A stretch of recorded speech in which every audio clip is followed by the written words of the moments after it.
Hello friends, మన trending serial Nag Panchami serial update చూసేద్దాం. ఇక్కడ మోక్ష్ పంచమిని ఎత్తుకొని తీసుకొని వెళ్తూ ఉంటాడు.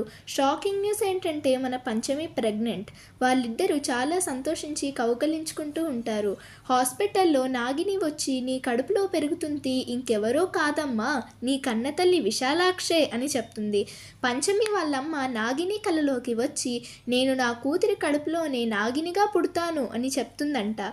ఇది విని మోక్ష్ ఇంకా పంచమి బాధపడి కౌకలించుకుంటూ ఉంటారు. పాపం పంచమి చాలా బాధపడుతుంది.